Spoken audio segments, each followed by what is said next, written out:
Good morning, everyone. Today, I'm briefly discuss the EQC evaluation and quality control activities we have been working in the last few years.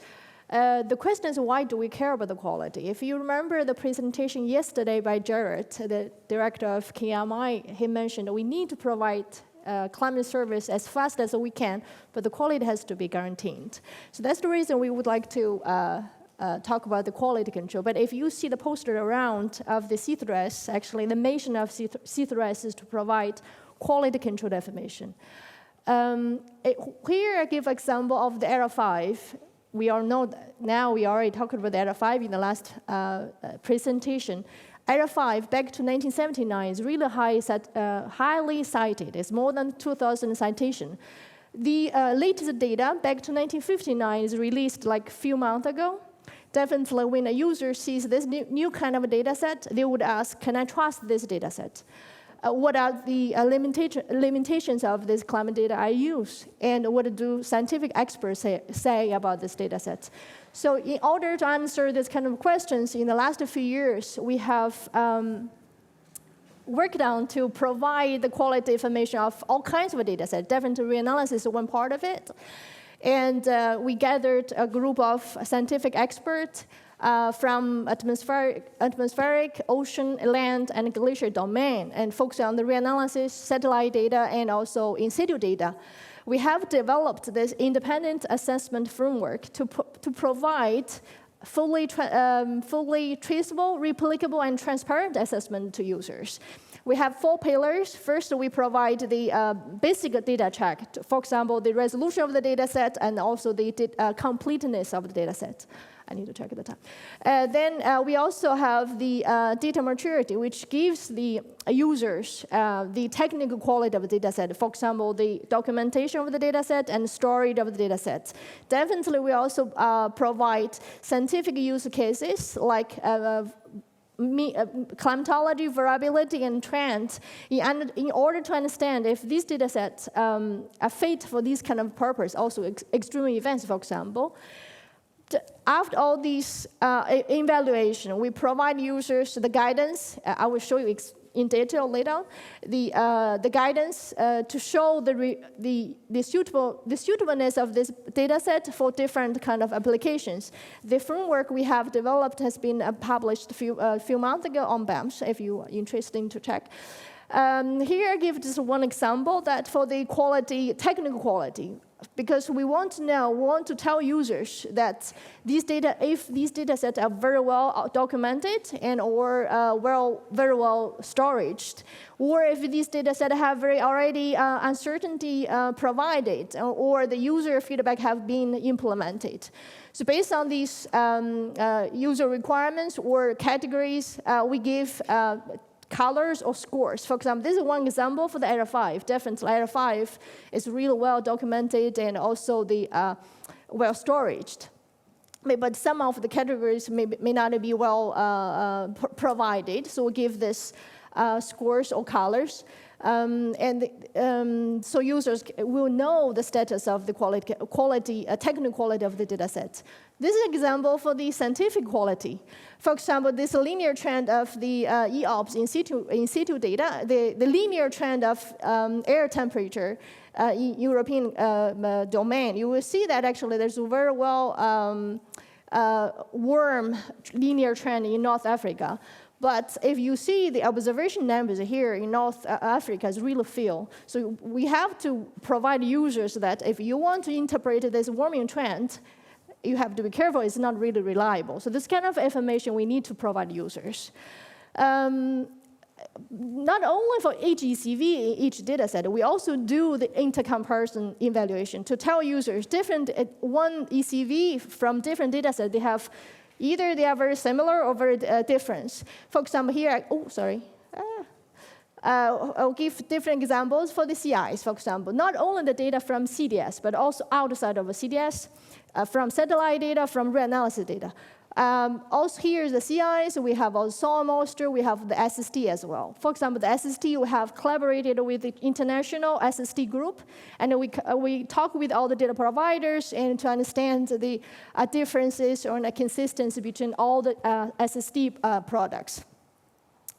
Okay, they also not only the ECV in different data set, but also we want to see different ECVs and from different data sets to see if they represent consistent climate signals. It's a kind of cross-ECV studies. We have picked up different topics, for example, the water and heat budget in global scale and also regional scale. We also have the, for example, the biochemical changes by using satellite data and reanalysis data sets. So this is what we have done in the, after all these set of evaluation, like what I mentioned before, we give the user guidance, for example, the key strengths and weaknesses of the data set, so the users know how to, if that's the right data set for them. And also definitely by the technical information, they would know if this data set, sorry, it's always, okay. If this data set is already documented, they can find the documentation easily, or they can find the data set also storage very well or disseminated in a very good way. Definitely, inter-comparison will show the users they can choose their own data set for their application from huge, different sets of resources for specific ECV. Definitely, the climate studies we have provided can provide users the ability to select the best product for their climate studies. Okay. That's the first phase we have done until last year, actually, the 4 years effort. So now we just started the new phase, in phase 2, the EQC in the last few months. And definitely the objective, our phase 2 is to continue the EQC activities, but we have two main goals in this phase. We want to improve the EQC infrastructure. I will show you later on, and also the content, because the EQC we provided is user-driven, like what already Bill mentioned for the reanalysis. We would like to deliver the quality information to the users and to see what we provide, and also the infrastructure is appealing to the users. Definitely, not only for the reanalysis, you can see that we also provide EQC information for all types of data sets. So it's really challenging. We want to also have very kind of consistent EQC framework, but tailored for different types of data sets. Okay, so if you go to the C3S, and we have the quality assessment here, click, and it will show up all the EQC information we have produced in the last few years. But the infrastructure is not really appealing, as that's what the lessons we have learned after the first phase. That's why the first goal we want to achieve in the second phase is to change the infrastructure to be a little bit appealing, so users can easily navigate in the EQC infrastructure to get what the information that they want. But the second goal is that we want to know by talking with the users that the information we provide is useful, because we have done the EQC based on our own knowledge, but we need to talk directly with the users to see what they need, and what we provide really, that's what they want. They want to say, okay, that's what I want. That's the second goal of our next phase, actually. We are still in the discussion. For example, once you click the quality assessment, that's what everything's still under discussion. So welcome all the comments. And for example, we propose that once you click the quality assessment, the users can see right away the general description of the data set. Particularly, we would like to show users if this data set is suitable for different applications. Here we would have a text to summarize the data set. But on the left side, we want to show some figures to see, for example, this reanalysis. It covers from the past and also the present. Definitely for the seasonal forecast and climate projection, you will see also to cover the future scenario. We also have icons to show that this data set covers different domains: atmospheric, ocean, land, and sea ice and glaciers. On the right side here, down panel, we want to show users. Actually, this data set has been used in different applications, for example, in different sectors, energy sector or agriculture sector. So that's why in this case, users can go and click and go inside of the applications already developed.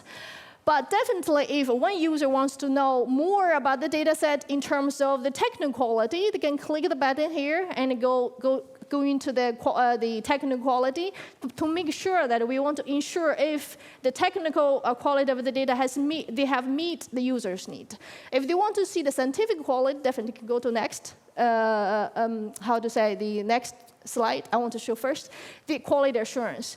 Like what I mentioned before, we want to see all the technical information provided by data producers really meet user needs. We will give an evaluation. Still, this is under discussion. We want to know if the color, or we want to give scores that to show user, okay, you know what, the metadata is fully well documented, is provided, but some of the information, for example, the uncertainty is not. So this kind of information we want to provide users. Then we go back to the scientific quality assessment. First, we want to have two different types of, I'm going to finish. The basic, very basic diagnostics. We would have very interactive, so users can track different diagnostics. It will show up different figures here. But definitely, along with the figures, we have to describe the figure and to provide information in terms of this figure. For most of ECVs, basically, that's what we would like to do. But definitely, we also want to provide a real scientific, in-depth scientific assessment.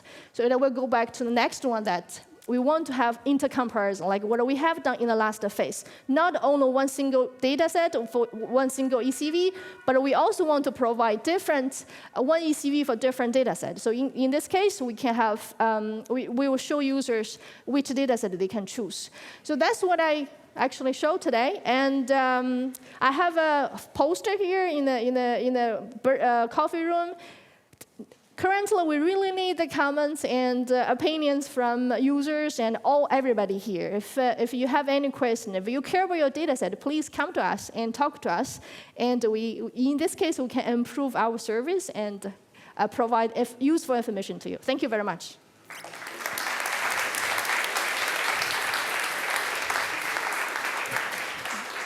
I really liked the sentence, if you care about your data sets. Is there a question? A quick one. Yes, Eddie. Yeah, I'll give you mine, actually. Go for it. Apologies if I missed it in the presentation, but are you taking any steps to... so we have 150,000 users in the CDS, and the people that contact or respond to questionnaires, to put it politely, they may be the anomaly side of our user base. Are we taking any steps to make sure that we don't sway our requirements to the anomalous side of our user base, if that makes sense? It's a very good question. That's where we want to tackle. We have very active user engagement team in our service. So what we would like to do, actually, we already contact your colleagues for the user engagement in the C3S. We would like definitely different types of data set has different users. Particularly Area 5 would have like million users in that case. And we want to have the downloading statistics of the data set for each type of data set. Maybe some of the data set only has very few of users. So that's why we want to have the statistics of the usage of the data set, particularly the downloading statistics. We believe you already have it. We also already in the presentations. Based on the statistics, we want to select, because the samples of the users have to be representative. Based on this the downloading statistics, we would like to choose the representative users, and we would like to have a direct conversation with them. Because sending the surveys, based on the last phase, we realize it's not really useful because people are busy, they don't want to see the survey. So we would like to talk with them directly. We want to show them what we are doing here. We want to listen to them. So that's really critical for us. And we are working on this one. And we hope that we can get the user information so we can continue our work. And hopefully one day we will show that also not only because we want to implement this, what I show here in a real, the test version. Currently, the one I showed here is only we copied the figure and put together. It's only our idea, but we want to make it a tester version so users can really click and have the experience and tell us. Yeah, thank you. Good question. Thank you very much, Chunxue. Thank you.